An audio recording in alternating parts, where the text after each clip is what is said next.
Vamos dar continuidade aqui à leitura do Código de Processo Civil e agora vamos partir do título 1, da jurisdição e da ação. A jurisdição civil é exercida pelos juízes e pelos tribunais em todo o território nacional, conforme as disposições deste Código. Para postular em juízo é necessário ter interesse e legitimidade. Ninguém pode pleitear direito alheio em nome próprio, salvo quando autorizado pelo ordenamento jurídico.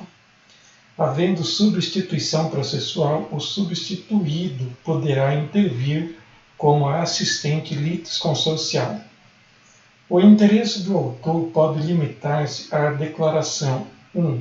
Da existência, da inexistência ou do modo de ser de uma relação jurídica. 2. Da autenticidade ou da falsidade de documento.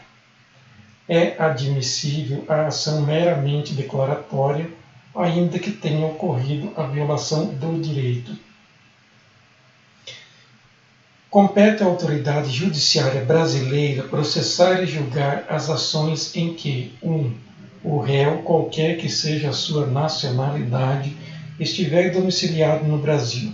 2. No Brasil tiver de ser cumprida a obrigação. 3. O fundamento seja fato ocorrido ou ato praticado no Brasil. Para o fim do disposto no inciso 1, considera-se domiciliada no Brasil a pessoa jurídica estrangeira que nele tiver agência, filial ou sucursal. Compete ainda à autoridade judiciária brasileira processar e julgar as ações 1. De alimentos quando o credor tiver domicílio ou residência no Brasil, o réu mantiver vínculos no Brasil, tais como posse ou propriedade de bens, recebimento de renda ou obtenção de benefícios econômicos. 2. Decorrentes de relações de consumo quando o consumidor tiver domicílio ou residência no Brasil. 3. Em que as partes expressa ou tacitamente se submeterem à jurisdição nacional. Compete à autoridade judiciária brasileira com exclusão de qualquer outra. 1. Conhecer de ações relativas a imóveis situados no Brasil. 2. Em matéria de sucessão hereditária, proceder à confirmação de testamento particular e ao inventário e à partilha de bens situados no Brasil, ainda que o autor da herança seja de nacionalidade estrangeira ou tenha domicílio fora do território nacional. 3.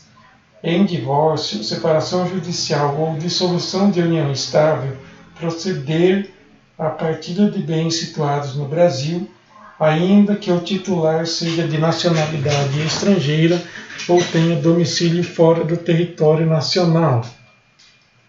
A ação proposta perante tribunal estrangeiro não induz litispendência e não obsta que a autoridade judiciária brasileira conheça da mesma causa e das que lhes são conexas, ressalvadas as disposições em contrário de tratados internacionais e acordos bilaterais em vigor no Brasil. A pendência de causa perante a jurisdição brasileira não impede a homologação de sentença judicial estrangeira quando exigida para produzir efeitos no Brasil. Não compete à autoridade judiciária brasileira o processamento ou julgamento da ação quando houver cláusula de eleição de foro exclusivo estrangeiro em contrato internacional arguída pelo réu na contestação. Não se aplica o disposto no caput às hipóteses de competência internacional prevista neste capítulo. Aplica-se à hipótese do caput o artigo 63, parágrafo 1º a 4º.